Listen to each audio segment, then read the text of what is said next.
About how you get your next promotion.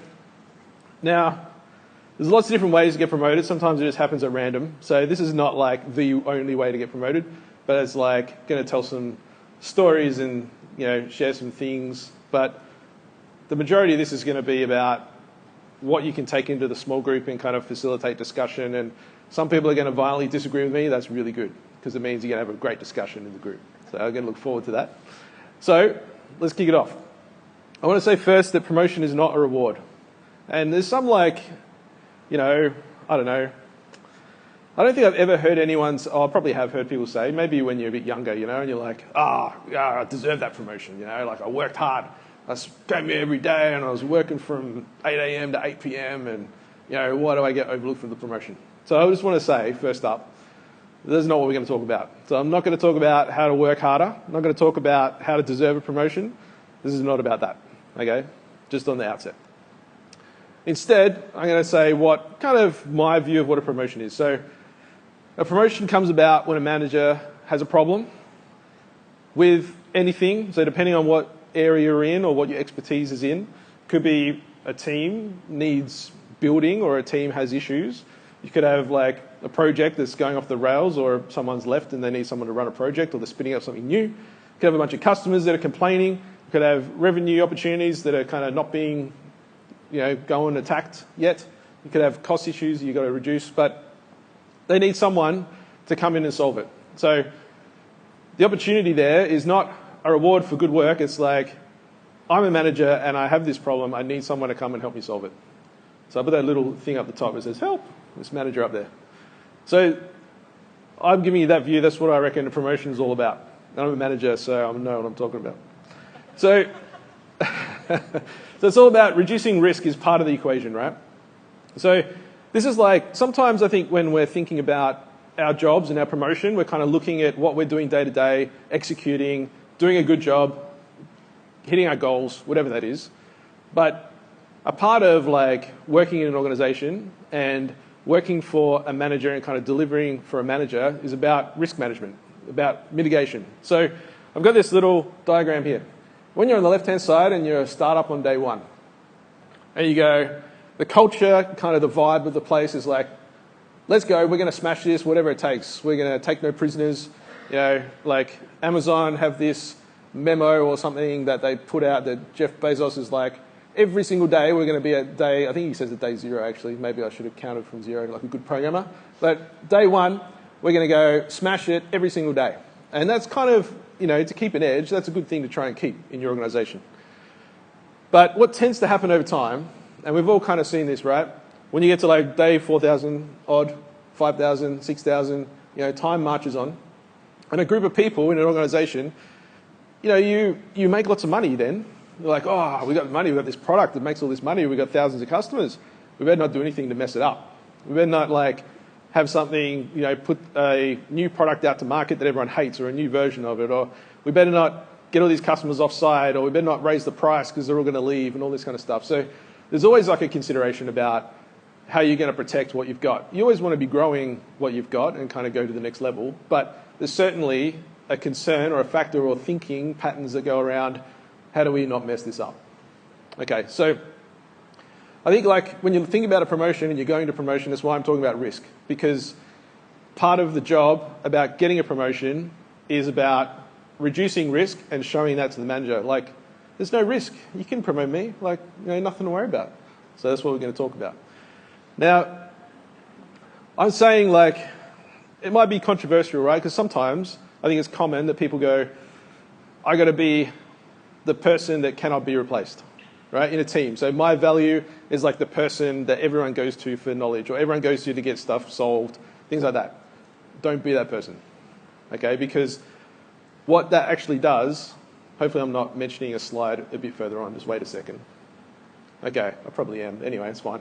So I think instead of being the go-to person, you got to make other people the go-to people. But you're the person that enables them and makes it happen. So you're the person that grows them up. You're the person that gives them the knowledge and helps them to get to that point. You're kind of like the person that, uplifts people. And we're Leadership Awesome, so we're biased, and that's kind of our angle, right? That's what we all want to be doing, investing into people, seeing them grow, do all that stuff. If you I think it's useful to kind of think about the kind of work that you do or the kind of attitude or approach and just reflect on it and think, are there any places where I'm kind of putting myself into this role where I am the go-to person? Because being the go-to person is going to be the person that needs to stay in that spot and can't get promoted because you're the go-to person. If you leave or you get promoted, what are we going to do? We're not going to have our go-to person anymore, particularly if it's like in another department or anything like that. It's a big concern for managers. So I think you should suck at your current job. And like we can talk about, doing a good job, but as I said at the start, I don't think getting promotion is about doing a great job. Yes, you have to perform. Yes, you have to do a good job. But I think it's better instead if you take your eyes off of that and start to do the next role. And it means your current job will probably suffer. So if you are, if you're doing something technical, for example, where you are the person that executes and all day, every day, if you've got some kind of process or you're in some kind of team where you're delivering and you're just delivering day to day doing the work, right? Now, if you started to replace some of that time with doing what the next role catered for, now if the next role was something where, let's say you needed to influence people more in the next role. So in the first kind of role, your current role, you're talking about just executing and getting work done.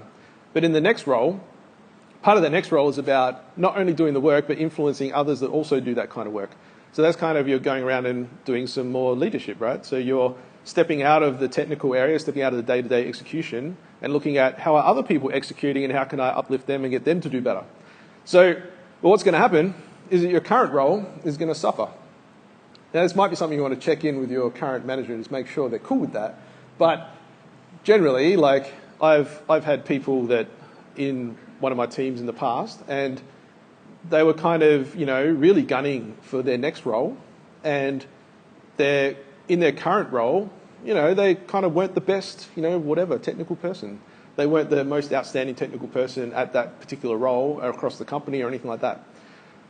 But I was coaching them and helping them and mentoring them and saying, okay, you want to go to this next role? Cool, we'll put this stuff aside. Just do the bare minimum, but invest the energy into this next role and demonstrate value in that, learn how to do that kind of, if there's any other skills in that area you need to do, go and invest yourself into that space and try and do well in that space. So I think it's something you've got to work through and kind of figure out how you're going to do it, but I think it's important. Because I think if you're already demonstrating what's in the next role, then the decision to be promoted is a lot less risk. So we're talking about risk management mitigation still, and managing risk. So if you are already doing the next role, then the risk of promoting you to the next role is quite low. Because, hey, you've already kind of moved away from the day-to-day technical things you're actually already executing in the next role. So this kind of, I got myself confused with the other slide before in this one, but it's kind of similar to the, be replaceable thing. But I think it's important to think about, I think it kind of goes along with when you're the excellent technical person, you're learning all this knowledge, you're kind of being not only the go-to person, but also being like the SME, the subject matter expert, the person in the team or the person around you that knows the most about certain things. Sometimes it happens if you've been there for a while and you've got lots of experience and you've got experience in certain areas. Not only are you the go-to person, but you seem to have a lot of knowledge of stuff. But if you never share it, it's not going to get in other people's heads. So I think you've got to be intentional about bringing people around you and saying, okay, let's you probably build a culture with the people around you in your team or whatever and say, let's have a session where we talk about X, Y, Z. And it might be like a project that you worked on 12 months ago. It might be a project that's recent, or you can say, this is what I learned, or this is what I'm doing. You can do it as you go as well. So you don't have to do it retrospectively, but you can just keep on doing it and making a habit. I think that actually then helps empower others and helps you move forward, and helps other people move up beside you as well, move forward. So I'm going to talk about creating a fan. So I'll use me as an example just because I had a photo of me available and it was right there. So on the left, there's me, Dan, right? I should have done like a fancy animation where we do step by step, so I'm going to have to talk it through with you. But let's say I've got a fan, and the reason why I'm saying you should have a fan is because you need to get up on the top. I think I've got a laser thing. Let's see if that works. Ooh, look at that. So up here, I've just got Dan here, right? Plain old Dan. Just normal Dan. Over here, I've got Awesome Dan. He's got a boom, like the awesome logo on him, right? So What you need to do is, in your fan's brain, in their head, you need to be Dan with the awesome, right? The job of the fan is to make other people around them equate Dan with awesome. Okay, so that's why you're creating fans. Good idea. So the context here I'm talking about, it's like, so the other day, I was talking to Dan about so-and-so, and your fan jumps in, oh yeah, Dan, he's awesome, man. Like, he's the best. I love that guy, he's so smart, he's great. And then now, through that transaction, now you've got awesome Dan in Joe's head. All right? Now, I'll tell you why this is important. Joe can then go to the next way out, right? So this is like a network effect. So you start off with one fan. So you can just invest in one fan. Simple, easy step. Just invest in one person to start with. Then Joe starts to come out in other conversations. This stuff really happens, right? Does anyone doubt? I haven't seen many nods yet. Think this happens or not? You can talk about it in the group. All right. So Joe now thinks Dan is awesome. So now he's a fan, right? And then Sarah's going, blah, blah, blah, blah. Dan, blah. Dan, yeah, he's awesome. Don't you reckon? And this person, Sarah's like, yeah, Dan must be pretty awesome. A lot of people think he's awesome. They're all saying it every time I mention his name. How the network effect works, right? Sarah is just over here. And Joe has already got like 3 people on board above Joe. You only built one fan. But look how many fans you got now. Like 9. So I think it's important to create a fan. Really important. And I don't know, maybe we should do a talk one time about how to build fans. It's good. All right. So I think you should interview and fail. Who wants to fail? Good. Everyone put your hand up. Everyone should fail. Come on. The thing is about failing means you're learning, right? And you're moving forward. So leadership is awesome. You know, you're here. You're in the same crew as us. We're all about kind of moving forward and failing, learning, trying again, iterating, keep going. So interview and fail. And some of the advantage of interviewing internally, so it depends on your process for promotion, but a lot of companies have like an internal interview thing. So they kind of simulate as if you're an external. And they'll have a few interviews, you'll go through it. But the good thing about failing is hopefully if your organization's worth something and maybe you can pull it out of people, but you can get feedback from people. So even if it's internal and they don't have an official feedback mechanism, have your interview and then go and chase down the people who interviewed you if you fail and say, hey, what do you reckon I need to get the gig? And just take on that feedback and kind of learn from it. And I think it's hugely valuable because you can inject that into your own plan and you can start to, adjust. If you need to tweak what you're doing or you need to tweak, gain some more skills, maybe you need some training in certain areas or people are perceiving you in a certain way, hopefully by doing as many kind of interviews as you can, any opportunity to do an interview for a promotion, that's like a really good way to get that feedback. So I recommend that. It's good. Set up your plan. So I think everyone should have a career development plan. Who has a career development plan? This is honest now, not a joke. Okay. So we all need to have one because you need to know where you're going. So last year at Leadership Awesome, we did like a map your career thing where we mapped out where we want to go and we were intentional about identifying what our next step was and what the next step after that is. I think that's really important. And having a plan means that you are kind of targeting specifically where to go. When you go to an interview internally and you say, why do you want the role? Oh, it's my plan. It's right here. Like I've been doing this for 6, 12 months. Like this is where I'm going. This is what I'm doing. Like you guys better get on board with the Dan train, like give me a promotion. Let's do this. So it's important. It's important not only is it demonstrated for them, like I'm making a bit of a joke out of it, but when you're in an interview situation, it's definitely valuable to say, this is what I'm about. And you can actually talk to, I've got this plan. These are the skills I've already developed. These are the things I've already been doing that demonstrates that that's the plan because your plan is kind of like, I need to be good at X, Y, Z, and you've already been ticking off X and Y and kind of currently working on Z, but in the interview you can talk about it. Know your stakeholders. So I think in an organization, you're talking about promotion, it's not just the decision of your manager, usually. Usually, even if it is, and the manager has like the final say, the first thing, if you go to a manager and say, hey, how about a promotion? Probably the first thing they'll do, they'll respond to you and say yes or no or something. But the second thing they'll do is go to someone else in the organization and say, hey, what do you think about this person? What do you think about Dan? Do you reckon they could do this role? Because nothing kind of happens in a vacuum, right? You're always working with other people. Leaders and stuff are kind of collaborating with other leaders at their level. You're always and you're kind of working together in a lot of organizations, so you know each other, you know how you perform, you kind of get second opinions. So you got to know who those people are, because you got to impress them. We'll talk about that in a sec. So you got to find out how decisions get made. So sometimes in organizations, I'm talking about, I gave that example where a manager's just going off, maybe they have the final decision, but they're going and checking with other people. But in some situations, they might have a panel of people who make a decision, right? They might have a bunch of different people that have been already marked out and going, this group of people who maybe they're the peers or the managers above them, to say they're the group that's going to make the decision on who gets this role. So you've got to find out how that decision gets made, who's going to likely to be in the room, who's likely to interview you, because your job is to impress all those people before the interview. So it doesn't just happen at the interview, you've got to prepare for this like 6 months, 12 months in advance. So there's a lot of work. Who are the decision makers? Who gets asked for advice in that situation where the manager's going, hey, what do you reckon? Just informally. And when do promotions happen? That can also be important. So some companies have a particular time of the year where they only talk about promotions at that time. Sometimes it can happen ad hoc throughout the year, if something happens, someone leaves and resigns. But sometimes if you're in a role and there's kind of a, bit of a step up, then sometimes that's done in a group at a certain time of the year. So you've got to find that out too. So this is all your action plan. So stakeholders come in different flavors. And I'm going to talk about a few of them.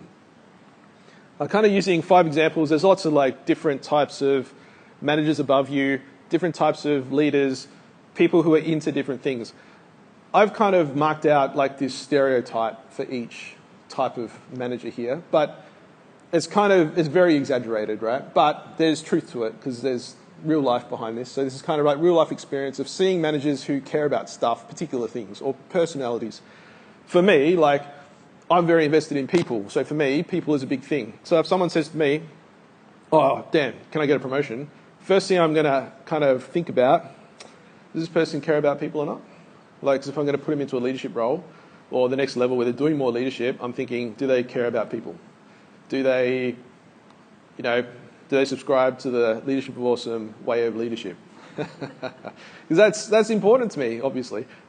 It's important. I want leaders to reflect that and leaders to do certain actions with team members and that kind of thing that demonstrates that they're invested in people. So that's the first thing that I go to. And there's other things that I would consider a leader to be doing, but the people thing is the number one thing. So it's always the first thing that comes to my mind. So that's what I'm kind of illustrating here. Different types of managers are going to have their thing that they really care about. The planner, what's on the next slide? Let me just check. All right. The planner is kind of you have to have a plan. And sometimes, just because you have a plan, that's all they need to see. Sometimes they don't even look at the plan. It's have you got a plan? Yeah, show it to me. Oh, good plan. That's it. They don't even care. But they're you've got a plan. Cool. You're talking my language. I'm all about planning, right? The deliverer, it's kind of about results. They're kind of about delivering things. So you need to demonstrate something different to them and show something different to those people when you're talking about promotions. The leader, as I said, might be about people in my example. The controller, I think the controller I kind of skimp out and go, who knows what controllers need? No, I do have something for them.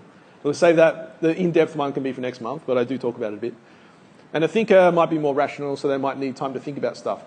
Some of this means, for a thinker, for example, you might need to time your interactions with that person. So they might need time to think about stuff. They might not be the type of person who will make a snap decision.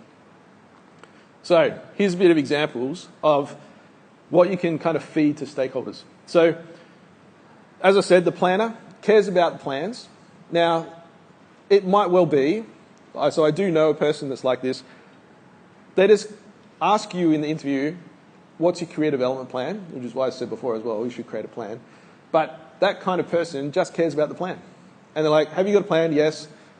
What is it? Oh, yeah, I'm going for this kind of role, which is the role you're applying for. Oh, good, yeah, no worries. Tick. Good. Deliver something valuable. So that might be something that has to be visible to them too. So what I'm talking about here is we're creating a plan where we're looking forward 6 months or 12 months because we know when the promotion decisions get made. We're identifying the stakeholders. We're kind of figuring out what each person needs to see from now up until the decision gets made for an actual promotion, right? So delivering something is going to be something that happens over time. So it's something you've got to prepare for and kind of, start now in preparation for when the promotion talks happen. Lead people. So demonstrate leading people in some shape or form. These are kind of examples that you're going to take into an interview situation or demonstrate to people as well. Because people are going to say, why do you think I should promote you?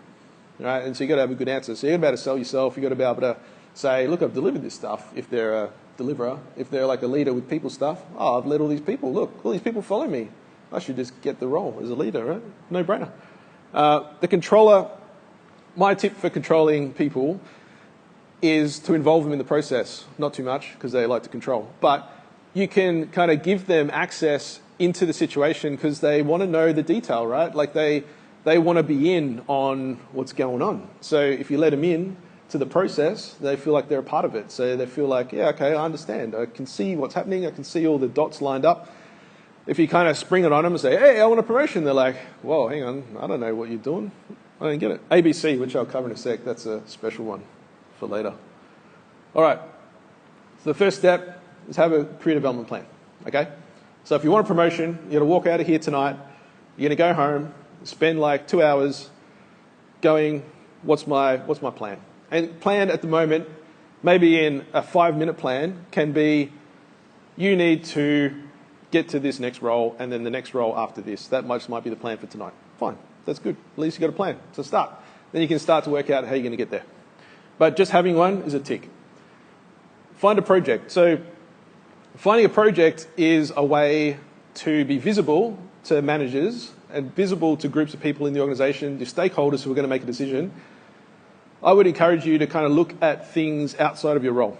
So there's always things going on outside of the role, stuff that's not owned, things that people would love to see happen, but no one's kind of paying for yet, or customers aren't demanding it yet, or the organisation is not ready for it yet, or no one's around to just pick it up and do it because everyone's busy doing something else. So if you can find and identify something like that within your company, you can maybe pick that up. And hopefully it's like something that's a 6-month thing, something that you could lead people whilst you're doing it. So it's big enough that it's not just going to be you. Important, especially if you're going interviewing for a leadership role, you can demonstrate leading people by involving them in the process. Delivering something of value, which is what I just kind of mentioned. So some examples might be, I don't know. Some examples might be, I've been in a role before where I was looking after something and then the advantage of that role was I was talking to every single team in the company and I could hear people in the company talking about this same thing and it kept propping up all the time. Like, oh, I wish someone would fix this thing, But it wasn't a part of my role, but I could, because I was interacting with all those people, I could hear them talk about it. After it happened like twice or 3 times, I'm like, you know what? I'm going to fix that thing for all these people. And part of it was because I needed to influence all those teams as well. So it actually helped me to solve that problem for all those people, even though it wasn't in my role, because it built relationship and trust with all those people as well, which also helped my role. But I could solve that problem on behalf of, the wider group, and I could lead it, and I could bring a whole bunch of people into it and kind of get it happening. So, and it had huge visibility in the company, and everyone was really excited, and it was great. So it's a good thing to do. Develop a proposal. So I think you should go into this and say, I'm going to deliver this project by this time to demonstrate Z, which is like the skills you need to show for the next role. Right? So if it's like influencing people or something like that in the next role, you're like, I'm going to deliver this project. I've got a whole bunch of people who are going to come with me in their spare time. They're going to dedicate some time out of their day, and we're going to demonstrate Z. And when I get to my interview, I'm going to tell them all about how I delivered this project and how I can demonstrate this quality in the role. Ask for advice, which is where you're bringing in the controlling person, which we talked about, which is good. So this means as you're building the plan, you're bringing them into the plan and even along the project as well. But this is the cherry on the cake, all right? This next one. ABC, always be closing. So if you know like sales, or if you don't, there's this thing about closing people, which is like asking for a sale. So if I say to you, Dan, you want this promotion, yeah?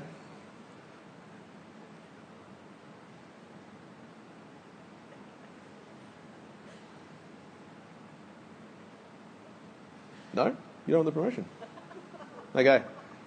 Now, the reason why I stopped, what do I have here? Yeah, okay. So always be closing is something where you are continually guiding people into your view. This is what a salesperson does, right? Into your view of what reality looks like. So your reality is you in this role. You are continually promoting this to people, seeding it in people's brains, closing them on it, which means, hey, wouldn't it be cool? You could see me in this role. That'd be great, yeah? Get people to identify with it, agree with it, get on board with it. That's like you're closing the deal. So the sale is when the deal is, and a close is like where you're asking for the sale. So look up, there's like, I'll give you a book if you want to know about how it works, but sales is a good skill to learn for this kind of stuff because you're selling yourself, right, into the next role. Part of always be closing is to go to every single stakeholder, show them your plan and your project that you're about to embark on, and say, if I do X by Y, so it's delivery, so it has like a date, and demonstrate Z, which is what's in the next role, will you give me a promotion? And then shut up, which is what I did before. Right? Because the next person who talks loses. So in a negotiation, you state what you want and then shut up. And if you talk, you're negotiating with yourself, which is bad. So you'll say, can I have this promotion? You know, because it'll be good. I really want to pay the bills and get a bit of a pay rise. And I really want to lead people. I think it'll be great. What do you reckon? Yeah? And when you are continuing to talk, you're talking the person out of the deal. So stop. Just shut up. Don't say anything else. Let them think about it. It's like going to be painful. I stood here. It was uncomfortable. I got like 30 people looking at me going, huh? What now? What's he doing? But it'll feel uncomfortable and it'll feel like an eternity, but it has to happen. And if that person talks next, then you win. Okay? So every stakeholder, you got to go talk to them and say, if I do this stuff, will you give me a promotion? Shut up. And then wait to see what they say. Okay? Hopefully it's yes.